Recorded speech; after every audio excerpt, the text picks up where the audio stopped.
Hello dears, ഒരുപാട് പേര് comment ആയിട്ട് ചോദിക്കുന്ന ഒരു സംശയമാണ് പ്ലസ് ടുവിന്റെ ആ ഒരു റിസൾട്ട് വന്നതിന് ശേഷം പിന്നെ ഇംപ്രൂവ്മെന്റ് എക്സാമിലോട്ട് എത്ര സമയമുണ്ട്, ഇംപ്രൂവ്മെന്റ് എക്സാം ഏതൊക്കെ സബ്ജക്റ്റുകൾ എഴുതാൻ സാധിക്കും, അതുപോലെ തന്നെ അതിന്റെ റിസൾട്ട് വന്നതിന് ശേഷം ഡിഗ്രി അലോട്ട്മെന്റിലോട്ട് പരിഗണിക്കുമോ, അതുപോലെ തന്നെ പാസ്സാകുവാനാണെങ്കിൽ ഗ്രേസ് മാർക്ക് പ്ലസ് ടുവിന്റെ കൂടെ ആഡ് ചെയ്ത് എങ്ങനെയാണ് അതിന്റെ രീതികൾ കാര്യങ്ങൾ. സോ അതിലോട്ടൊക്കെ നമുക്ക് വരാം. സോ നിങ്ങളുടെ സപ്പോർട്ടാണ് എല്ലാം എന്ന് പറയുന്നത്. അപ്പം നിങ്ങൾ ഇതിനകത്ത് മാക്സിമം നിങ്ങളുടെ ഫ്രണ്ട്സുകളോട്ട് ഷെയർ ചെയ്യുക. വീഡിയോ കാണുന്നവർ ഒന്ന് ലൈക്ക്, കമന്റ്, ഷെയർ കാര്യങ്ങളൊക്കെ ചെയ്യുക. കാരണം നമ്മൾ ഇനിയും ആ കാര്യങ്ങളിലോട്ട് ഞാൻ വരാം. 2023-ലെയും 4-ലെയും 5-ലെയും ഡാറ്റകളൊക്കെ വെച്ചിട്ടുള്ള ഒരു കമ്പാരിസൺ 2026-ൽ എങ്ങനെയായിരിക്കാം എന്നുള്ള ഒരു കാര്യമാണ് നമ്മൾ പറയുന്നത്.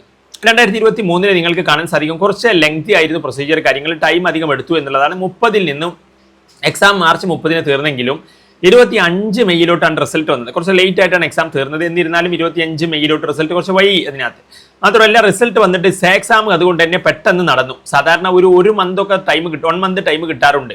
പക്ഷേ ഇതോടെ ജൂൺ 21 നടന്നു എന്ന് പറഞ്ഞാൽ ഒരു 26 ദിവസം എങ്ങാണ്ടാണ് സേക്ക് പ്രിപ്പയർ ചെയ്യാൻ സമയം കിട്ടിയിട്ടുണ്ടായിരുന്നത് എന്നുള്ളതാണ്. പിന്നെ റിസൾട്ട് ജൂലൈ 21-ന് വന്നു. ഏകദേശം 1 മന്ത് റിസൾട്ട് എന്ത് ചെയ്തു, സേയുടെ റിസൾട്ട് വരാനും എടുത്തു എന്നുള്ളതാണ്. സോ 2024-ലോട്ട് വരുമ്പോൾ 26-ന് എക്സാം തീർന്നു കഴിഞ്ഞപ്പം പിന്നെ 9 മെയ്ക്ക് റിസൾട്ട് വന്നു. സേ ആണെങ്കിൽ ജൂൺ 12-നാണ് അതിനകത്ത് നടന്നത്. മനസ്സിലായില്ലേ? അപ്പോൾ 9 മെയ്യിൽ നിന്ന് അപ്പോൾ ഏകദേശം 1 മാസത്തിൽ കൂടുതൽ അവിടെ സമയം കിട്ടി. അപ്പോൾ നേരത്തെ റിസൾട്ട് വന്നു കഴിഞ്ഞാൽ സേക്ക് പ്രിപ്പയർ ചെയ്യാൻ അല്ലെങ്കിൽ ഇംപ്രൂവ്മെന്റിന് പ്രിപ്പയർ ചെയ്യാനൊക്കെ ഒത്തിരി സമയം കിട്ടുന്നു എന്ന് മനസ്സിലാക്കാൻ സാധിക്കും. അവിടെ 2024 1 മാസത്തിൽ കൂടുതൽ പ്രിപ്പറേഷൻ കിട്ടി. മാത്രമല്ല സേ അതിനകത്ത് കുറച്ചുകൂടി 12 മുതൽ 20 വരെയുള്ള സമയത്തായിരുന്നു. സേ എക്സാം നിങ്ങൾ മനസ്സിലാക്കാൻ സാധിക്കും വളരെ പെട്ടെന്നാണ്. ഓരോ ദിവസവും ചില ദിവസങ്ങളിലൊക്കെ രാവിലെയും ഉച്ചക്കും എന്നുള്ള രീതിയിലൊക്കെ എക്സാമുകൾ നടന്ന സംഭവങ്ങൾ. അപ്പോൾ അതുകൊണ്ട് തന്നെ നിങ്ങൾ എന്ത് ചെയ്യുക, സേക്ക് ഇപ്പം പൊതുവെ അതിനകത്ത് ഓരോ ദിവസവും ഒരു എക്സാം എന്നുള്ള രീതിയിലാണ് ഇപ്പം കഴിഞ്ഞ വർഷമൊക്കെ നടന്നത്. അപ്പോൾ നിങ്ങൾ പേടിക്കേണ്ട. എന്നിരുന്നാലും അതിനകത്ത് പ്രിപ്പറേഷൻ എന്താണ്, മറ്റേ പ്ലസ് ടുയുടെ യൂഷ്വൽ പബ്ലിക് എക്സാം പോലെ അത്രയും ടൈം ഗ്യാപ്പ് ഒന്നും ഉണ്ടാവില്ല എക്സാമിൻ്റെ ഇടയിൽ. അത് മനസ്സിലാക്കുക. റിസൾട്ട് ജൂലൈ 11-നാണ് വന്നത്. ഇനി 2025-ലോട്ട് വരുമ്പോൾ 19-ന് എക്സാം ഫിനിഷായി, മാർച്ച് 19. ദെൻ 22-ലോട്ട് എന്ത് വന്നു, ഇത് ഞാൻ മാർച്ച് 19 എന്ന് പറയുന്നത് പ്ലസ് ടുവിൻ്റെ ആ ഒരു റിസൾട്ട് ഫിനിഷായ സമയമാട്ടോ.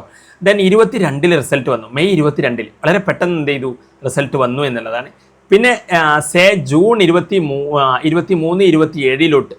പിന്നെ സേ എക്സാം വന്നത് ജൂൺ 23-ന്, അതായത് റിസൾട്ട് വന്ന് 1 മാസം സമയം കിട്ടി പഠിക്കാൻ.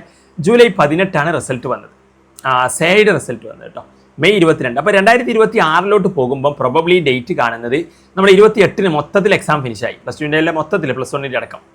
അങ്ങനെ മെയ് 22-നാകാനാണ്. അപ്പോൾ കുറച്ച് നേരത്തെ വരുമായിരുന്നു എന്നുള്ളത്. പക്ഷേ പ്രോബബ്ലി നമുക്ക് എപ്പോഴും പ്രതീക്ഷിക്കാം. ഇവിടെ പൊതുവേ സംഭവിക്കുന്നത് കണ്ടല്ലോ. ഇപ്പോൾ 2025-ലാണെങ്കിലും നിങ്ങൾക്ക് കാണാം എക്സാം ഏകദേശം പ്ലസ് 1-ൻ്റെ ഒക്കെ കഴിഞ്ഞപ്പോഴേക്ക് ഏകദേശം മാർച്ച് എൻഡ് ആയിട്ടുണ്ട്. പക്ഷേ റിസൾട്ട് അപ്പോഴും മെയ് 22-ന് തന്നെ വന്നത്. അപ്പോൾ അതുകൊണ്ട് ഇത്തവണ ഇലക്ഷൻ കൂടിയുണ്ട്. അപ്പോൾ ഇലക്ഷൻ്റെ സംഭവം കൂടി എടുക്കുമ്പം 2002-ൽ പ്രോബബ്ലി നമുക്ക് മെയ് 22 തന്നെയാണ് അതിനകത്ത് എന്ത് ചെയ്യാം സാധ്യത. ആ ഒരു വീക്കിൽ തന്നെയാണ്. ചെറിയ മാറ്റം അങ്ങോട്ടോ ഇങ്ങോട്ടോ വന്നേക്കാം. ഇലക്ഷന് കാര്യങ്ങളൊക്കെ വരുന്നുണ്ട്, മന്ത്രിസഭ, മിനിസ്ട്രി, അതിനകത്ത് മിനിസ്ട്രി കാര്യങ്ങളൊക്കെ അതിനകത്ത് മാറ്റം വരികയാണെങ്കിലൊക്കെ വലിയ പിന്നീട് അതിനകത്ത്. എന്നിരുന്നാലും ഇലക്ഷൻ്റെ ടൈമിലായിരിക്കും ടീച്ചേഴ്സ് കാര്യങ്ങൾ ഡ്യൂട്ടിയൊക്കെ വരുന്നതുകൊണ്ട് ആ ഒരു വാല്യുവേഷനുമായി ബന്ധപ്പെട്ട കാര്യങ്ങളിലൊക്കെ കുറച്ച് ഡിലേ വരാൻ സാധ്യതയുണ്ട്. സോ അതുകൊണ്ട് തന്നെ മെയ് 22 നമുക്ക് മാക്സിമം എക്സ്പെക്ട് ചെയ്യാവുന്ന ഒരു ഡേറ്റ് തന്നെയാണ്. പിന്നെ അതിൻ്റെ സേ എക്സാം അല്ലെങ്കിൽ ഇംപ്രൂവ്മെന്റ് എക്സാം ജൂൺ 23, 27-ലോട്ടാണ്. ഇംപ്രൂവ്മെന്റ് എന്ന് പറയുമ്പോൾ നിങ്ങൾക്ക് പ്ലസ് ടുക്കാർക്ക് ഒരു സബ്ജക്റ്റേ പറ്റുള്ളൂ കേട്ടോ. സേ ആണെങ്കിൽ ഏതെങ്കിലും സബ്ജക്റ്റ് ആരും ഫെയിൽ ആവാതിരിക്കട്ടെ, എല്ലാവരും പാസ് ആവട്ടെ. ഇൻ കേസ് സേയുടെ കാര്യം ഞാൻ ജനറലി പറയാം. അതിനകത്ത് സേയുടെ കാര്യമാണെങ്കിൽ അതിനകത്ത് എത്ര സബ്ജക്റ്റിലാണെങ്കിലും സേ എഴുതാനുള്ള ഓപ്ഷൻ ഉണ്ട്. പിന്നെ ഇംപ്രൂവ്മെന്റ് പക്ഷേ ഒന്നേ ഉള്ളൂ. മാത്രമല്ല ഈ സേയുടെ റിസൾട്ട് അല്ലെങ്കിൽ ഇംപ്രൂവ്മെന്റ് റിസൾട്ട് ഒക്കെ വരുന്നത് ജൂലൈ 18-നാണ്. എന്ന് പറഞ്ഞാൽ ജൂലൈ 18-നാണ് പ്രൊബബിൾ ഡേറ്റ് ആട്ടോ. 2026-ലെ 2025-ലൊക്കെ കമ്പയർ ചെയ്തിട്ട് ഞാൻ വരാൻ സാധ്യതയുള്ള ഒരു സമയമാണ്.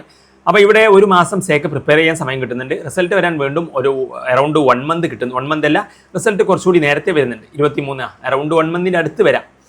കാരണം 2025-ലെ റിസൾട്ട് ആണെങ്കിലും ആ ഒരു സമയത്താണ് വന്നത്. ഇനി നമുക്ക് പേയ്മെൻറ്റുമായി ബന്ധപ്പെട്ട് ഗ്രേസ് മാർക്കിൻ്റെ കാര്യം ഞാൻ പറയാം. 500 ഇംപ്രൂവ്മെൻറ്റിൻ്റെ പേയ്മെൻറ്റ് വരുന്നത് ഒരു സബ്ജക്റ്റിന്. പക്ഷേ സേക്കാണെങ്കിൽ 150 വരുള്ളൂ വിത്ത് പ്രാക്ടിക്കൽ. ഇല്ലെങ്കിൽ പ്രാക്ടിക്കലോടുള്ള സബ്ജക്റ്റ് ആണെങ്കിൽ 175 വരും. പിന്നെ സർട്ടിഫിക്കറ്റ് എക്സ്ട്രാ 40. അങ്ങനെയൊക്കെ അതൊക്കെ ചേഞ്ച് വരാം. കഴിഞ്ഞ വർഷത്തെ വെച്ചിട്ടുള്ളതാണ് ഞാൻ പറയുന്നത്. അപ്പം സേക്ക് പൊതുവേ പ്രാക്ടിക്കലുള്ള ഒരു 175 ഒക്കെ വരാം. ഇംപ്രൂവ്മെൻറ്റിന് ഒരു 500 റേഞ്ചിലൊക്കെ മാക്സിമം വരാം എന്നുള്ളതാണ്. അപ്പം ഇതിനകത്ത് ഇനി മറ്റു കാര്യം എന്ന് പറയുമ്പോൾ ഗ്രേസ് മാർക്ക് നിങ്ങൾക്ക് ആഡ് ചെയ്യാനുണ്ടെങ്കിൽ അത് ഓരോ സബ്ജക്റ്റിലേക്കും അത് ഈക്വലി ഡിസ്ട്രിബ്യൂട്ട് ചെയ്യപ്പെടും. അതിന് നിങ്ങൾക്ക് പാസ് മാർക്ക് ഏതെങ്കിലും സബ്ജക്റ്റിന് വേണമെങ്കിൽ അത് ആ സബ്ജക്റ്റിലേക്ക് നീക്കി വെച്ചിട്ട് 2D+1+2 നിങ്ങൾ പാസ്സാകാൻ എത്ര വേണം എന്നുള്ള രീതിയിലാണ് ഇപ്പം ഞാൻ ലേറ്റസ്റ്റ് അതിനകത്ത് പലരുമായി കോൺടാക്ട് ചെയ്തപ്പം അവർ എനിക്ക് അറിയാൻ സാധിച്ചത് 2D+1+2 നോക്കിയിട്ട് നിങ്ങൾക്ക് പാസ്സാകുവാൻ ഇനി എത്ര ഉണ്ട് എന്നുള്ളതിലോട്ട് നിങ്ങൾ എന്ത് ചെയ്യും ഗ്രേസ് മാർക്ക് ആഡ് ചെയ്യപ്പെടുമെന്നുള്ള കാര്യമാണ് മനസ്സിലായത്. അപ്പോൾ നിങ്ങൾ പേടിക്കേണ്ട, ഗ്രേസ് മാർക്ക് ഉള്ളവർക്കാണെങ്കിൽ എന്ത് ചെയ്യും ആ രീതിയിൽ കിട്ടും.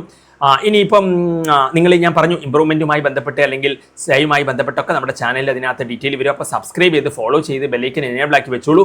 മാത്രമല്ല ഇതിന് വേണ്ടിയിട്ട് ഇമ്പ്രൂവ്മെൻറ്റുമായിട്ട് സേവുമായി ബന്ധപ്പെട്ട അപ്ഡേറ്റിന് വേണ്ടിയിട്ട് നമ്മുടെ ഒരു കമ്മ്യൂണിറ്റി ഉണ്ട്. അതിൽ കൂടി നിങ്ങൾക്ക് എന്ത് ചെയ്യാം, ജോയിൻ ആക്കാം. അതിൻ്റെ വാട്സാപ്പ് ലിങ്ക് ഞാൻ കമൻറ്റ് ബോക്സിൽ വെക്കാം. ഒപ്പം തന്നെ ഇമ്പ്രൂവ്മെൻറ്റുമായി ബന്ധപ്പെട്ട് റിസൾട്ട് വന്നിട്ടായിരിക്കും നിങ്ങൾ അതിൻ്റെ പ്രിപ്പറേഷൻ കാര്യങ്ങളോട് നീങ്ങുന്നത്. സോ ആ സമയത്ത് നമ്മുടെ നമ്പറിൽ എന്നെ കോൺടാക്ട് ചെയ്ത് കഴിഞ്ഞാൽ നിങ്ങൾക്ക് അതുമായി ബന്ധപ്പെട്ട് കാര്യങ്ങളെല്ലാം അറിയാൻ സാധിക്കും. 77 36 70 70 45. ഇനി ഇമ്പ്രൂവ്മെൻറ്റുമായി ബന്ധപ്പെട്ട് എന്തെങ്കിലും ഡൗട്ട്, സേവുമായി ബന്ധപ്പെട്ടൊക്കെ ഡൗട്ടുകൾ ഉണ്ടെങ്കിൽ ഈ നമ്പറിൽ എന്നെ കോൺടാക്ട് ചെയ്യാം. അപ്പം അതൊക്കെയാണ്. ഇനി റിസൾട്ടുമായി ബന്ധപ്പെട്ട അപ്ഡേറ്റുകളൊക്കെ നമ്മുടെ ചാനലിൽ വരും. അപ്പോൾ ഫോളോ ചെയ്യാൻ മറക്കണ്ട. That's all. Thanks for watching.